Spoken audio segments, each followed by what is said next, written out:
ऐसी पावन भूमि जहाँ पर चकलेश्वर महाराज विराजमान, चकलेश्वर महादेव, जहाँ जाकर के यात्रा का विश्राम होता है गोवर्धन महाराज में। और श्रावण मास में उनके इस धराधाम पर अगर हम कथा कर रहे हैं, कितना पावन पवित्र और हमारा कितना सौभाग्य है ऐसी भूमि पर हमको कथा श्रवण करने का और मुझे कथा कहने का सौभाग्य प्राप्त हो रहा है। बोले शंकर भगवान की। आज मनु महाराज कह रहे हैं, प्रिय व्रत तान पादो शत्रुपा पते सुतो वासुदेवस्य कल्याण रक्षायां जगत स्थितो। मनु महाराज ने अपनी पत्नी शत्रुपा से भगवान की कला के अवतार प्रियव्रत और उत्तानपाद दो पुत्रों को जन्म दिया, जो कि इस जगत की रक्षा के लिए हमेशा स्थिर हुए तत्पर है। प्रथम जो प्रियव्रत हैं तो बड़े, लेकिन राज करने से शुरुआत में मना कर दिया। इनको प्रियव्रत का मतलब ही होता है जिसको व्रत ही प्रिय हो, अच्छे अच्छे व्रत जो करते हो। 7 दिन में से मान लीजिए 5 दिन कोई व्यक्ति व्रत ही करता है। आज मेरा मंगलवार का व्रत है, कभी सोमवार का व्रत है, कभी गुरुवार का व्रत है, कभी शुक्रवार का व्रत है, तो कभी शनिवार का व्रत है। एक बुधवार रह गया, एक रविवार रह गया, 2 दिन रोटी खाते हैं, नहीं तो व्रत में ही निकाल देते हैं। भगवान का स्मरण करने में ही जो निकाल दें, पूरा समय भगवान के सामिप्य में निकालें, उसे प्रिय व्रत कहते हैं। और उपवास का मतलब भी यही है। उप माने होता है पास में, और वास माने रहना। जो भगवान के पास में रहे वो उपवास है। भूखे मरने को उपवास नहीं कहते वाले। उपवास तो है और जाके मुझे रखी ताश खेल रहे हैं, आज मेरा उपवास है इसलिए यहाँ पे। ये उपवास नहीं कर रहे हो, ये तो और पाप कर रहे हो। उपवास में जितना समय हो सके उतना भगवान के समीप बैठ करके उनके नाम का स्मरण करें तो उपवास है, अन्यथा उस उपवास का कोई महत्व नहीं है। केवल भूखे मरने से भगवान प्रसन्न नहीं होते। और वैसे भी उपवास की विधि जो हमारे संहिताओं में दी हुई है, उसका कारण है कि ये भी है कि मनुष्य को कम से कम सप्ताह में एक व्रत तो जरूर करना चाहिए। अरे सप्ताह में नहीं कर सकते तो 15-15 दिन में कर लो। हमारे सनातन धर्म में कितनी अच्छी व्यवस्था की गई है।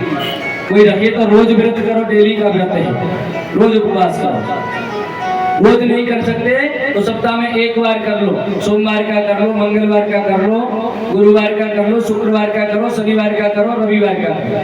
ऐसे नहीं कर सकते तो 15-15 दिन में एकादशी का कर लो, पूर्णमासी का कर लो, जिसको जो अच्छा लगे वैसा व्रत कर लो।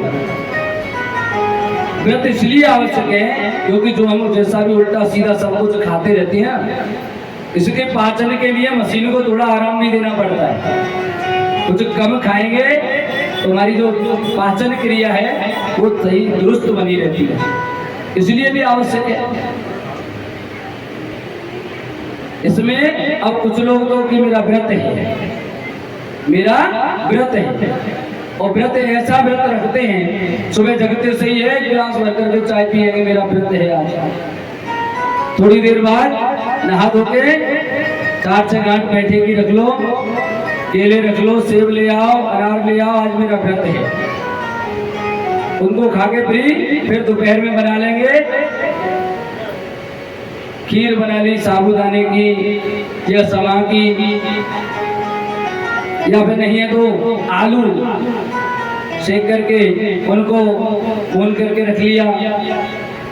1-1.5 किलो दोपहर में खाया और फट करके सो गई, आज मेरा व्रत है। शाम को जैसे ही जाके मेरा तो व्रत है, गिलास भर के दूध पी लेंगे, जूस पी लेंगे, दिन भर खाने में लगे कि मेरा आज व्रत है। अरे इससे तो व्रत न रखो, वो अच्छा है, कम से कम 2 बार रोटी खाओ बस। ऐसा दिन भर खाने में लगे, ऐसा व्रत नहीं होना चाहिए। बार बार पानी पीने से भी व्रत टूट जाता है, खाना तो दूर की बात है। ध्यान रखना, जो भी व्रत रखते हैं ना, बार बार अगर पानी भी बार बार पिए उससे भी हमारा व्रत खंडित हो जाता है। पानी पीना है, एक बार सुबह पी लो, दोपहर में जाके फिर शाम को 2-3 बार पानी, बस। ऐसा नहीं कि दिन भर पानी पानी पानी लगे हुए, इससे भी हमारा व्रत खंडित हो जाता है। ऐसे हैं प्रिय व्रत, जिनको व्रत ही प्रिय है, इन्होंने राज्य करने से मना कर दिया। उत्तान पाद जो छोटे हैं उनको राज्य दिया गया। इनकी 2 रानियां हैं। हर व्यक्ति उत्तान पाद है, ध्यान रखना, हर व्यक्ति उत्तान पाद है। पद कहते पैरों को, जो स्थिर मन बुद्धि चित्त, जिसके पैर स्थिर हों, जो दृढ़ता से अपने नियम कायदे पर चलने वाला हो, वही उत्तान पाद है। इसकी 2 रानियां होती हैं। हर व्यक्ति के पास 2 रानियां हैं। एक होती सुरुचि और दूसरी सुनीति। सुरुचि कौन? रुचि कहते हैं हमारी अभिव्यक्ति, मन, इच्छा शक्ति, जो अच्छी अच्छी चीजों में हमारा मन लग रहा है, अच्छी अच्छी चीजें खाने का, अच्छा पहनने का, अच्छा सोने का, अच्छी अच्छी चीजों में मन लग रहा है, उसे कहते हैं सुरुचि। रुचि के अनुसार जो चीज हमको मिल जाए वो सुरुचि है। सबकी होती है रुचि, किसको अच्छा नहीं लगता? अगर अच्छा भोजन मिले कोई मना करेगा? हर किसी का मन कर जाता है, ये सुरुचि है। अपनी रुचि के अनुसार जो चीज मिले वो सुरुचि होती है। और दूसरी होती है सुनीति, अच्छी नीतियों पर चलना। जिन बातों को दृढ़ता से हम मान करके और अच्छी नीतियों पे चलते हैं उसे कहते हैं सुनीति, अच्छी नीति पे चलना। और जिनकी अच्छी रुचि होती है, रुचि का अच्छी रुचि होगी, अच्छा खाएंगे तो उसका फल भी हमको अच्छा ही मिलेगा, उत्तम फल मिलेगा। इसलिए जो सुरुचि का पुत्र है उसका नाम है उत्तम। आ रही ना समझ? तो सुरुचि होगी, अच्छा खाएंगे, अच्छा पिएंगे तो हमारे मन में विचार भी अच्छे ही आएंगे। उत्तम, उसका पुत्र तो है उत्तम। अच्छा पहनोगे तो अच्छे दिखोगे, अच्छा खाओगे तो पेट अच्छा रहेगा, अच्छी ताकत आएगी। उनका पुत्र है उत्तम। और सुनीति, जो अच्छी नीति पर चलता है, नीति पर चलने वाला होता है दृढ़, जो एक बार कह दिया उसी पर चलेगा, अड़िग रहेगा। और इसी अडिगता का, इसी दृढ़ता का दूसरा नाम है ध्रुव, अटल। ध्रुव का मतलब ही होता है अटल, इसीलिए सुनीति के पुत्र का नाम है ध्रुव। एक दिन ये ध्रुव महाराज खेलते खेलते, छोटी सी उम्र है, केवल 5 वर्ष की आयु है, खेलते खेलते पिताजी के पास पहुंच जाते हैं। और वहां जाकर के पिताजी की गोद में जैसे ही बैठने को हुए, उधर से मैया आ गई। मैया ने बाह पकड़ी, खदेड़ने लगी, चलो यहाँ से निकल जाओ, तुम्हें यहाँ इस पर बैठने का अधिकार नहीं है, इस गद्दी पर। क्यों मैया? अरे इस गद्दी पे बैठना है तो मेरे ही गर्भ से तुमको जन्म लेना पड़ेगा, तब इस गद्दी पे बैठ सकते हो। इस पर मेरे पुत्र का हक है। अस कही बाह पकड़ ध्रुव केरी, और मंदिर बाहर दीन खदेरी। उस राजमहल से ही बाहर कर दिया, चलो यहाँ से जाओ। अब तो ध्रुव जी महाराज रोते रोते मैया के पास पहुंचे, मैया से शिकायत कर रहे हैं, मैया कहें दुर्ग महाराज मैया में मोसी ने मारो। कहें दुर्ग महाराज मैया में मोसी ने मारो। कहें दुर्ग महाराज मैया में मोसी ने मारो। मैया मोसी ने मारो। मैया मैं मोसी ने मारो। मोसी ने मारो। मैया मैं मोसी ने मारो। रोए रोए कहे दुर्ग महाराज मैया मैं मोसी ने मारो। रोए रोए कहे दुर्ग महाराज मैया मैं मोसी ने मारो।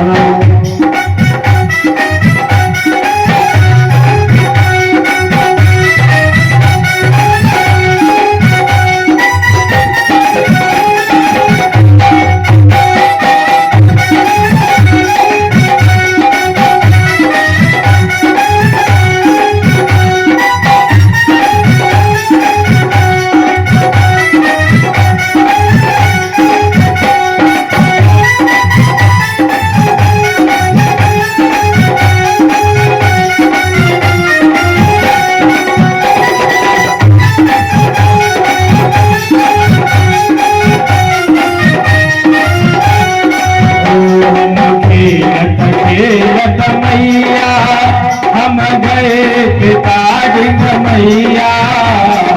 खेलत खेलत मैया हम गए पिताजी मैया। हम खेलत खेलत मैया हम गए पिताजी मैया। खेलत खेलत मैया हम गए पिताजी मैया। गोदी से गए मैया कोई मुक्ति में रोए रोए कहें दुर्ग महाराज मैया मैं मोसी ने मारो। कोई मोसी ने मारो। मैया कोई मोसी ने मारो। कोई मोसी ने मारो। मैया कोई मोसी ने मारो। कहें दुर्ग महाराज मैया कोई मोसी ने मारो। रोए रोए कहें दुर्ग महाराज मैया कोई मोसी ने मारो।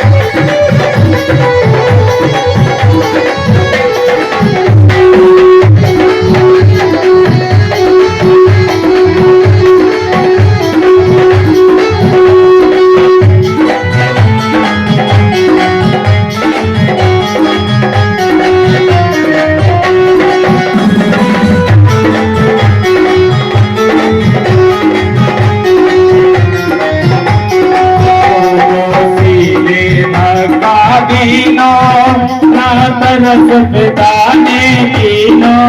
मोसी ने धक्का दीनो नहीं तरस पिताने दीनो। मोसी ने धक्का दीनो ना तरस पिताने दीनो। मोसी ने धक्का दीनो नहीं तरस पिताने दीनो। लाला रोवे बारंबार पिया कोई मुक्ति ने मारो। रोए रोए कहे दुर्ग महाराज मैया कोई मोसी ने मारो। मैया कोई मोसी ने मारो।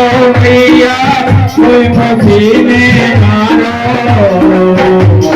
सीने मारो मैया मोई सीने मारो रोए रोए कहे ध्रुव महाराज मैया मोई सीने मारो रोए रोए कहे ध्रुव महाराज मैया मोई सीने मारो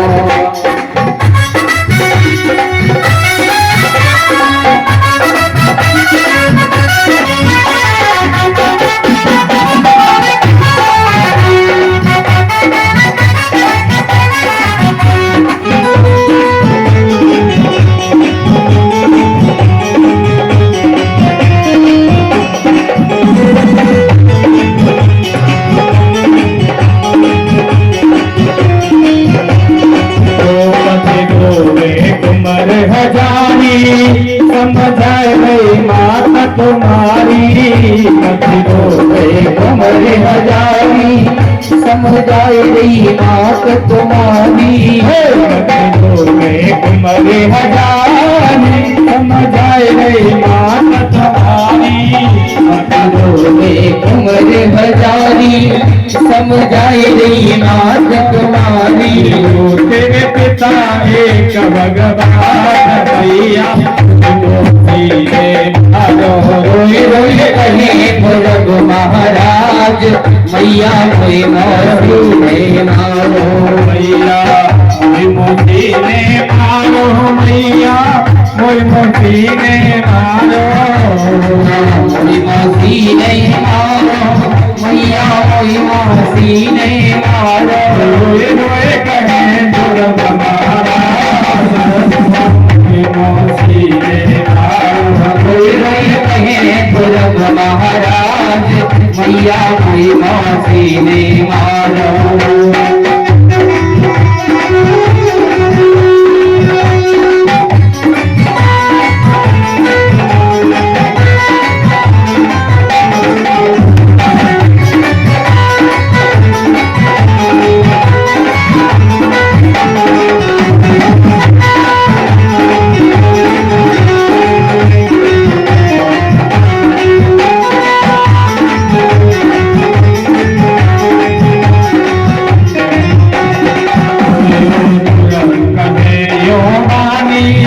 मैंने मन में जाने कटानी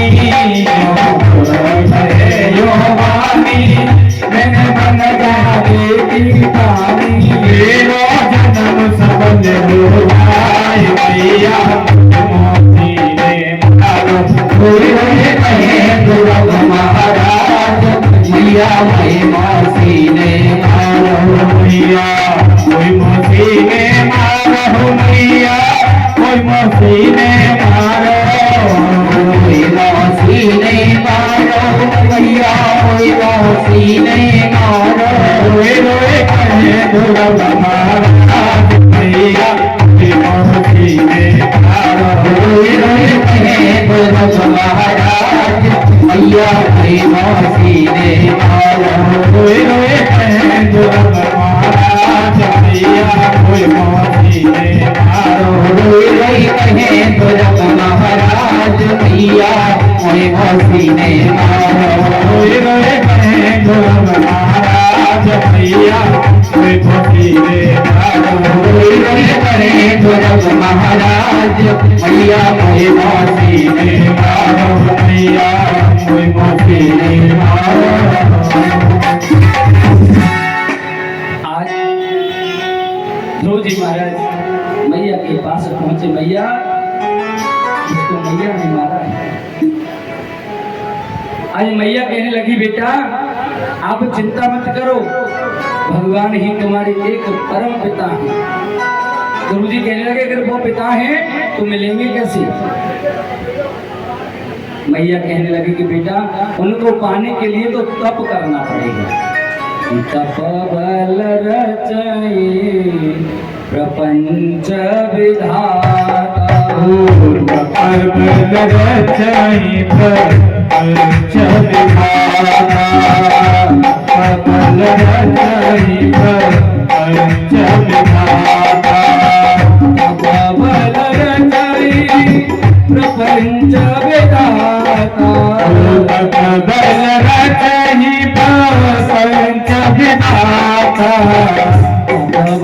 विष्णु सकल जगन्नाथा बल विष्णु सकल जगन्नाथा बल संगो करहि संहारा बल सांगो करहि संहारा बल से शुभ रवि महिमारा बल से सुर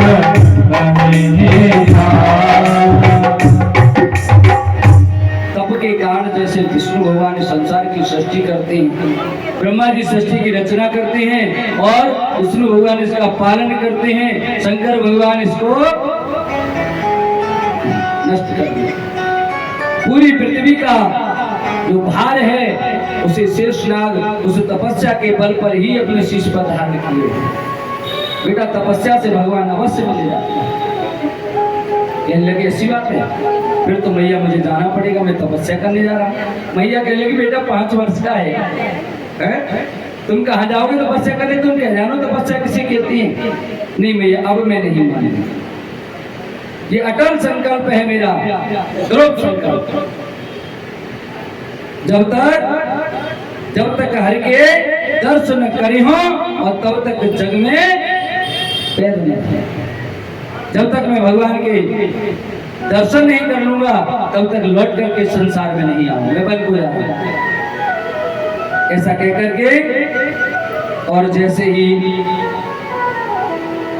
ध्रुव जी महाराज चलने लगे, भगवान स्वयं भी कहते हैं सर्वधर्मान परित्यज्यं मामेकं शरणं व्रज। अगर सब कुछ त्याग करके जो मेरी शरण में आ जाए वो मेरा हो जाएगा। आज ध्रुव ने भी सब कुछ त्याग दिया, माता त्याग दी, पिता त्याग दी, राजपाट सब त्याग दिया, सब कुछ त्याग करके कहाँ जा रहे हैं? भगवान की शरण में। इसलिए ये भी भगवान के हो गए। और जब निर्जन वन में अकेले जा रहे हैं, उधर नारद जी ने देखा छोटा सा बालक वन में जा रहा है, दृढ़ प्रतिज्ञा कर ली है कि जब तक भगवान नहीं मिलेंगे मैं लौटूंगा नहीं, और बिना गुरु के तो संभव नहीं है भगवान को। अरे रूट है जगह ढोर है और गुरु रूट है नहीं।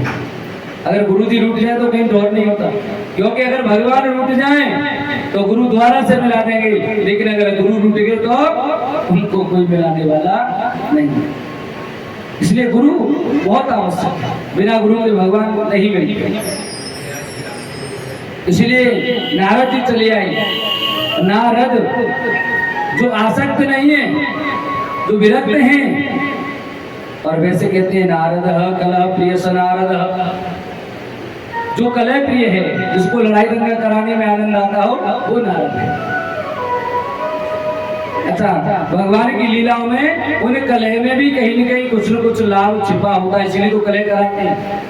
जहाँ जहाँ कलह कराई उनमें कुछ न कुछ भगवान का भला हुआ, या हमारा जनता को इस धराधाम का सुख पहुंचाने के लिए भगवान को यहाँ पर आना है। इसलिए नारद कलह में भी उनमें कुछ न कुछ आशीर्वाद स्वरूप बहुत अच्छा कुछ छिपा है। नारद कहने लगे बेटा कहाँ जा रहे हो? बोले वन को जा रहा हूँ। क्यों? मौसी ने मारा ऐसा ऐसा का। तो तुम्हें भगवान मिल जाएंगे, कैसे होते तुम्हें पता है? बोले ये तो नहीं पता कैसे होती है, बिना गुरु के नहीं मिलते। गुरु है तुम्हारा कोई? बोले आज तक तो कोई नहीं बनाया, आप ही बन जाओ। ठीक है, अच्छी बात। नारद जी ने गुरु मंत्र दे दिया, 12 अक्षर नाम दे दिया। ओम नमो भगवते वासुदेवाय, ओम नमो भगवते वासुदेवाय। इस मंत्र का बेटा जाप कर। ध्रुव जी ने ये मंत्र ले लिया और उस मंत्र को लेकर के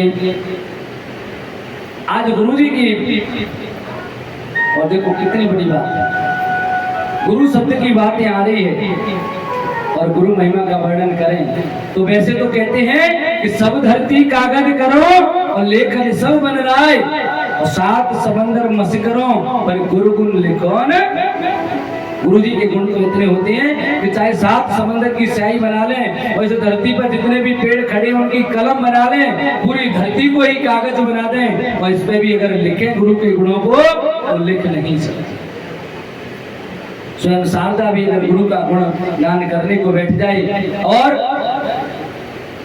शेष नाग भगवान के 1000 फन हैं, उन फनों में 2-2 जिब्याएं हैं, अगर उन प्रत्येक जिब्या से गुरु का वर्णन करें, गुरु के गुणों का, वो भी कम है, वो भी थक जाएंगे, लेकिन गुरु के गुणों का वर्णन नहीं कर सकते। महाराज इतना गुरु का प्रभाव। कबीरदास जी कहते हैं कि कबीर गुरु के देश में और बस जाने जो कोई, और कागाते हंसा बने जाति वर्ण सब खोई। जब व्यक्ति गुरु बनाता है ना किसी को, तो वहाँ गुरु जब अपने शिष्य किसी को भी बना ले, जिसको भी गुरु अच्छा देता है, उस समय ये नहीं देखता कि इसकी जाति क्या, इसका वर्ण क्या है। जिसको भी गुरु अच्छा दे दे वो गुरुमुखी हो जाता है, फिर तो गुरु जिस रास्ते पे चलाता है वो उसी रास्ते पे चलने लग जाता है। इसीलिए तो हमारे मनु महाराज ने लिखा कि जो 4 वर्ण होते हैं, उन वर्णों में अगर व्यक्ति जैसा कार्य करेगा, जिस रास्ते पर चलेगा, उसके अनुसार उसका वर्ण बदल जाएगा। विश्वामित्र जी पहले राजा हुआ करते थे, क्षत्रिय थे, लेकिन जब उन्होंने तपस्या की, ब्रह्मत्व को प्राप्त कर लिया, तो ब्राह्मण बन गए, विप्र बन गए, जो जैसा काम करे। और वाल्मीकि जी के बारे में तो कहा जाता है ये कौन थे, शूद्र थे, लेकिन इनके बारे में एक तुलसीदास जी महाराज लिखते हैं, रामचरितमानस में लिखा है कि उलटा नाम जपे हो जग जाना, उलटा नाम जपे हो जग जाना, उलटा जपे हो जग जाना, उलटा नाम जपे हो जग जाना, वाल्मीकि भये ब्रह्म समाना, वाल्मीकि भये ब्रह्म समाना, वाल्मीकि भये ब्रह्म समाना। महाराज विचार करो इस चौपाई पर, जो व्यक्ति राम कह सकता है, मरा कह सकता है, क्या वो राम नहीं कह सकता था? तुलसीदास जी महाराज ने, हम लोग उनकी चौपाई को कहते हैं कि उल्टा नाम जपो जग जाना। जब संसार जानता है कि उल्टा नाम जाप करने से उसको राम मिल गए, ऐसा नहीं। जो मरा कह सकता है वो राम भी कह सकता था, लेकिन उल्टा तो क्या उल्टा, पहले जिन कर्मों को करता था उन कर्मों से उलट करके भगवान के नाम को जपा उसने, उल्टा नाम जपा उस कर्म को छोड़ करके दूसरा जब कर्म किया, भगवान का नाम लेने का कर्म किया, तो संसार जानता है वो किसके समान हो गए, ब्रह्म के समान। जिन कर्मों को छोड़ दो, गलत कर्म हम करें, उन कर्मों को छोड़ करके अगर हम रास्ता सही पकड़ लेते हैं तो वर्ण बदलने में देर नहीं लगती। महाराज संत इतने होते हैं, इतने, किसी भी वर्ण का संत हो, सब संत जब लाइन में बैठते हैं ना तो सबके लिए कहा जाता है संत भगवान की, संत भगवान का जयकार। संत सब भगवान है, वह कोई संतों की जाति उस समय नहीं पूछी जाती, न ये देखा जाता है कौन शैव है कौन वैष्णव है, कुछ देखते हैं महाराज। वह सब एक, जितने भी लाइन में बैठे सब संत होते हैं, एक ही जाति है। डॉक्टरों के पास जाओ वहाँ सब एक ही दिखते हैं, डॉक्टर ही डॉक्टर है। स्कूल में जाओ तो वहाँ सब टीचर ही टीचर, अध्यापक दिखते हैं, सब गुरु जी। ऐसे महाराज वहाँ कोई जाति नहीं देखी जाती। जब गुरु हो गया, गुरुमुखी बन गया, तो फिर गुरु जी जिस रास्ते पे चलाते हैं वो उसी रास्ते पे चलने लग जाता है। और गुरु जी करते क्या है, यह तन विष की बेलरी और गुरु अमृत की खान, और शीश दिए जो गुरु मिले तो भी सस्ता जान। महाराज आजकल स्थिति अलग हो गई है, गुरुजी घर घर फिर रहे हैं, गली गली में फिर रहे हैं, उनसे गुरुदक्षा ले लो, गुरुदक्षा ले लो, दक्षिणा दो। उसके बाद चेला चाहे भले ही मरे, गुरुजी को ध्यान केवल चेला की संपत्ति पर है। गुरुजी ये चाह रहे हैं अच्छा सा चेला बन जाए, अच्छा धनवान हो, जब भी आऊं पैसा अच्छा खासा मिले, चेला मेरे पास आए तो देखे जाए और मैं चेला के पास जाऊं तो मिल जाए। अगर ऐसे गुरुजी की अगर ये चाहना है तो इससे तो चेला के संग संग गुरुजी दोनों ही नरकगामी हो जाएंगे। आजकल के गुरुजी ऐसे नहीं रहे जो चेले के लिए ये सोचे कि इसको केन प्रकारेण इसको स्वर्ग की प्राप्ति हो जाए या इसको अच्छा रास्ता दिखा दे। जो गुरु सतगुरु है, जिसको उसके धन से मतलब नहीं है, बेटा तूने गुरुदक्षा ली है, मेरा तो नाम करेगा ही, साथ में अपना भी उद्धार कर लेगा। तो सुदीक्षण जैसा जो चेला बनता है तो कहना ही क्या, ऐसा कोई चेला बना। इसलिए श्री ध्रुव जी महाराज ने आज गुरु बनाया है। गुरु की महिमा अगर वर्णन करने बैठ जाऊं ना तो मैं सत्य बता रहा हूं, तो गुरु पूर्णिमा आती है, मेरे गुरुजी 3 दिन के प्रवचन करते हैं केवल। कितनी बड़ी महिमा कहा कृष्ण जी ने कहा है। जब उज्जैनी गए और वहां जाकर के विद्या अध्ययन किया, विप्र ने उनको पढ़ाया, उस समय शूद्र थे स्वयं, लेकिन ब्राह्मण ने उनको पुत्र की तरह रखा, शिव मंत्र दिया, शिव के मंदिर में जाप कर रहे हैं। गुरुजी आए, उठ करके प्रणाम नहीं किया, अभिमान के कारण कब तो मैं भगवान शंकर के निकट बैठा हूं। भगवान शंकर ने भी नाराज होकर उसको श्राप दे दिया कि जा बहुत जो योनियां हैं उन योनियों को, जो 84 लाख योनियों को भोगना पड़ेगा।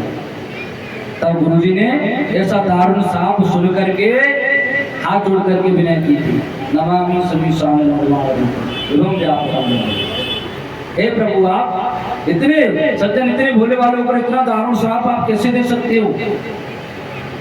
तब शंकर भगवान ने कहा, देखो वैसे तो तुम्हारा तो उद्धार हो नहीं सकता, आपको ये तो सब भुगतना ही पड़ेगा, लेकिन तेरे गुरुजी बहुत अच्छे हैं, तेरे गुरुजी ने तेरे लिए इतना कुछ किया, मुझे प्रसन्न किया है, अब मैं तुझको उपाय भी बता देता हूँ कि बहुत जल्दी इससे तू उभर जाएगा। तब काको सुन गुरु के बारे में कहा था, एक सूल मोय बिसरन काऊ और केवल गुरु कर चील सुभाऊ। केवल एक मेरे अंदर एक दाह हो गया, मेरे हृदय से केवल एक बात नहीं निकल रही है कि गुरुजी इतने शील कैसे हो सकते हैं।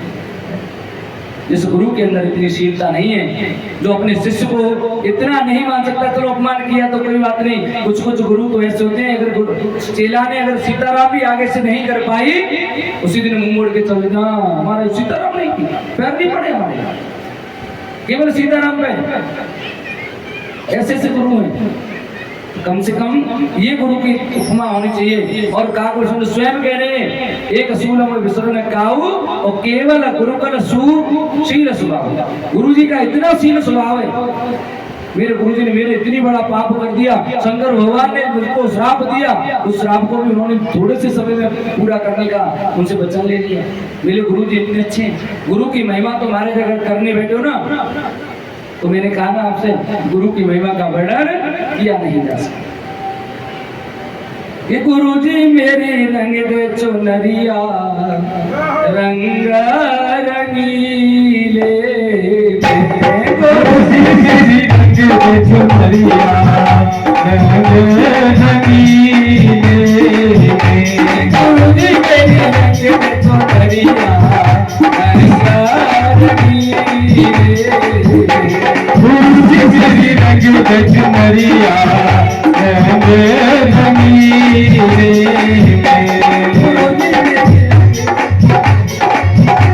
गुरुजी मेरी रंग दे चुनरिया रंग रंगीले।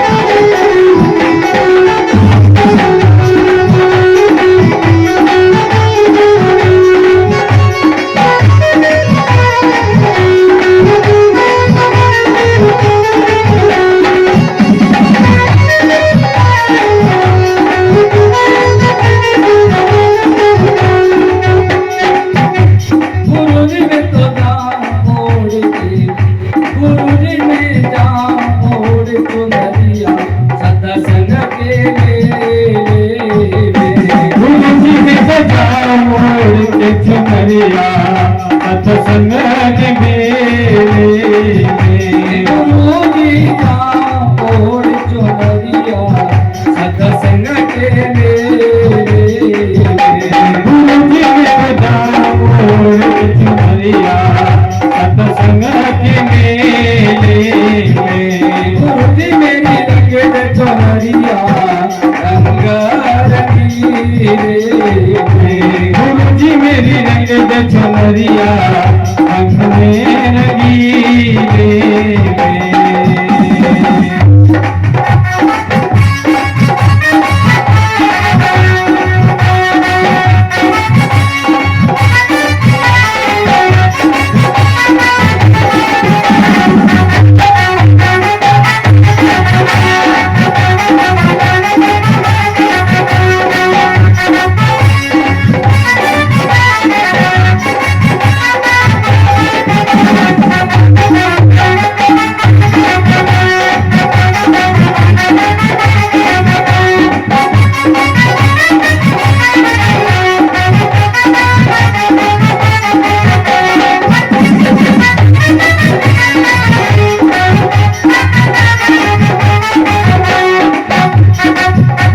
गुरु जी सब हमारे जाल में भजन नहीं होई हाल में गुरु जी जा भवन जाल में भजन न होए वो जाल में। गुरु जी सब हमारे जाल में भजन नहीं होई हाल में गुरु जी मेरा दी घबरावे जग के झमेले गुरु जी मेरा दीन बरावे जग के झमेले में। गुरु जी मेरी घबरावे जग के झमेले गुरु जी मेरी रंग चुनरिया रंग के मेले में।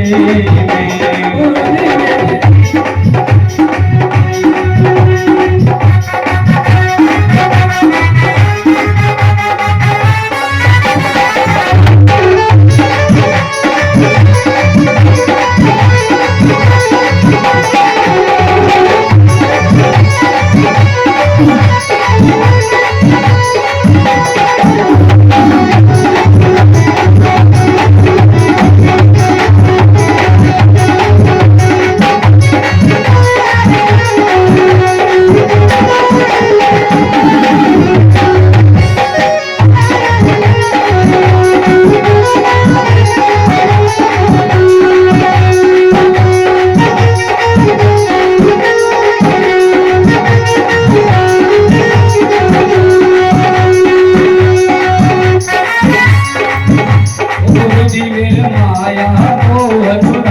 गुरु जी मेरी माया मोह छुड़ाओ। गुरु जी मेरी माया मोह छुड़ाओ गुरु जी मेरी माया मोह छुड़ाओ। गुरु जी भक्ति में ध्यान लगाओ गुरु जी भक्ति में ध्यान लगाओ।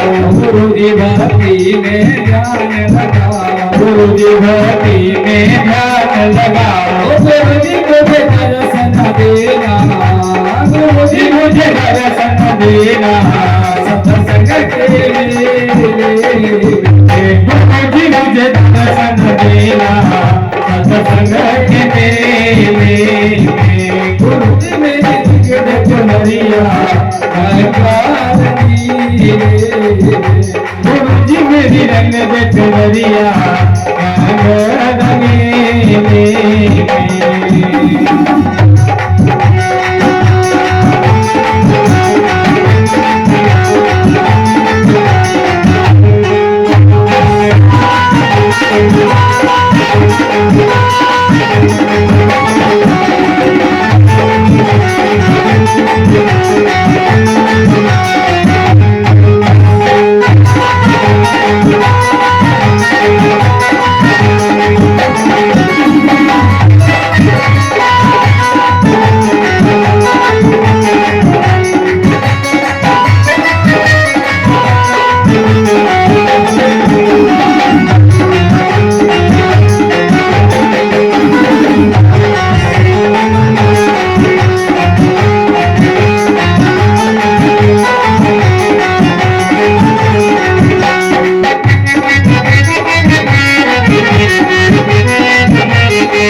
जीते जी का है नाता, सब जीते जी का है नाता, सब जीते जी का है नाता। मेरी कोई नहीं साथी हो गुरुजी नहीं कोई साथी, जाना अकेले गुरुजी नहीं कोई साथी, जाना अकेले में।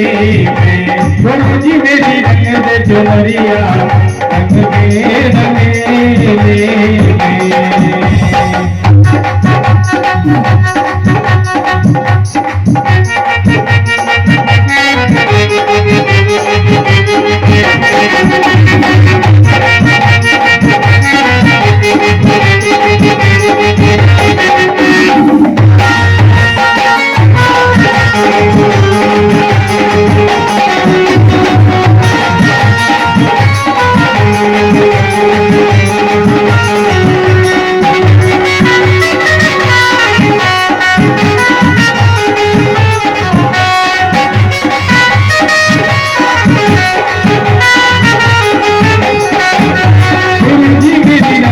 चुनरिया रंग के रंगेले में, गुरुजी मेरी रंग दे चुनरिया रंग के रंगेले में। गुरुजी मेरी रंग दे चुनरिया रंग के रंगेले में। गुरुजी मेरी रंग दे चुनरिया रंग के रंगेले में, रंग के रंगेले में। बोले गुरुजी महाराज की, गुरुजी भगवान की, बोले गुरुदेव सरकार की जय हो। जोर से बोला राधे राधे। इस प्रकार से आज गुरु बना लिए हैं। ध्रुव जी मधुबन में जाकर के ईश्वर का ध्यान करके मन लगा करके तपस्या करने लगे।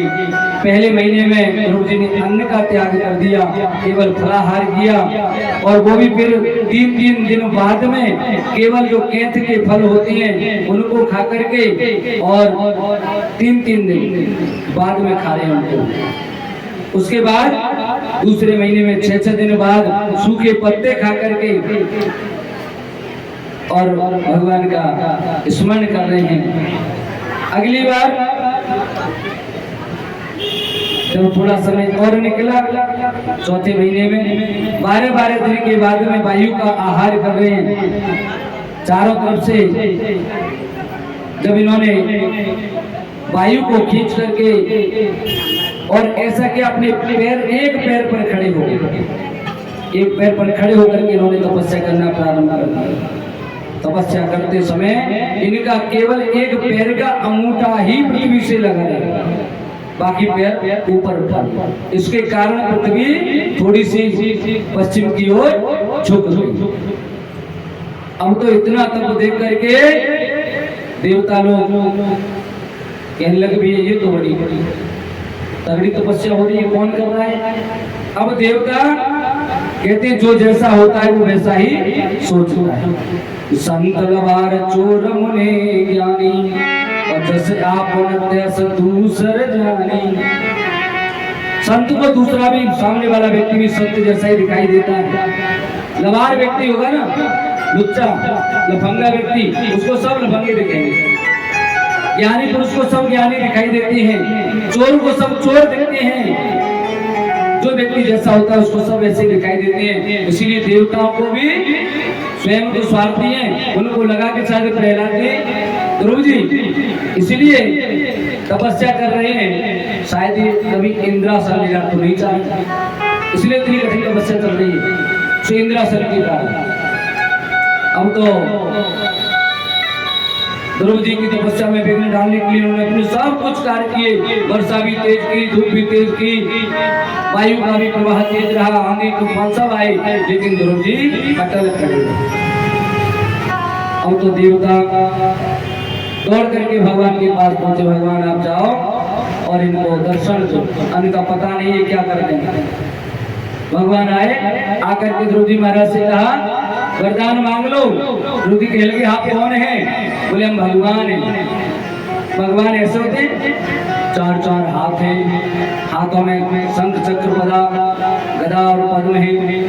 बोले ये सारे मैंने भगवान को पहले कभी देखा नहीं है, आप तो ऐसे लड़ रहे हो जैसे लड़ने के लिए आए हो, ऐसे हथियार ले लेके चक्र लगा हुआ है, गदा हाथ में लगी, ऐसा लग रहा है जैसे लड़ने के लिए आए। मुझे नहीं लगता कि आप भगवान हैं।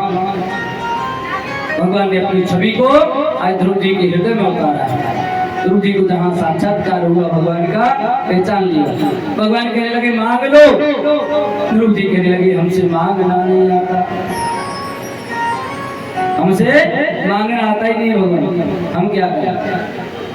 बोले करना क्या है, जो आपको इच्छा हो मांग लो, आज दे देंगे। अच्छा कई बार ऐसा होता है लोगों से मांगना आता ही नहीं, सचमुच में मांगना नहीं आता। एक बार एक दंपत्ति, एक बुजुर्ग दादाजी, एक दादी और एक उनका लड़का, तीनों तपस्या कर रहे थे। महादेव जी और पार्वती जी उधर से निकले। पार्वती मैया कहने लगी देखो बहुत लोग तपस्या कर रहे हैं, बूढ़े हो गए बेचारे तपस्या करते हुए, वरदान दे दो। महादेव जी कहने लगे इनको कुछ भी दे लो, कुछ लेना नहीं आता इनसे, मैंने बहुत दिया पर लेना ही नहीं आता। बोले आप जो मेरे सामने तो देखे कैसे नहीं लेते। तो बोले चलो। महादेव जी ने जाके कहा मैं तीनों को एक एक वरदान दूंगा, मांग लो। सबसे पहले लेडीज फर्स्ट, औरत से कहा गया आप मांग लो। मैया हाथ जोड़ के कहने लगी महाराज मुझे 16 वर्ष की सी बनाई। महिलाओं को सबसे ज्यादा सजने भजने पे इस पे ज्यादा काम। भगवान ने कहा एवं मस्त ने थोड़ी देखते देखते वो 16 वर्ष की सी कन्या बनी। बूढ़ा बाबा सोचने लगा मैं बूढ़ा और ये युवा, गड़बड़ हो जाएगी। चाहते तो खुद भी युवा बन सकते थे, पर कहने लगे महाराज इसकी तो शायद लगता है मुझसे जी भर गया, अब गड़बड़ है, इसकी बुद्धि खराब हो गई, एक काम करो इसको कुतिया बना। भगवान ने कहा एक वस्तु कुतिया हो गया। अब बालक का नंबर आ गया। बोले तू भी मांग ले। चाहता तो वो कुछ अलग तरीके से मांग सकता था, उसने कहा महाराज जैसे थे वैसे के वैसे बना। तीनों वरदान चले गए, मांग कुछ भी नहीं था। जिन लोगों से मांगना नहीं आता है वो सब कुछ दे दो लेकिन फिर भी नहीं मांग पाते, और जिनसे मांगना आता है ना वो एक वरदान बहुत कुछ मांग लेती है। वो एक मैया की गणेश जी की बहुत पूजा करती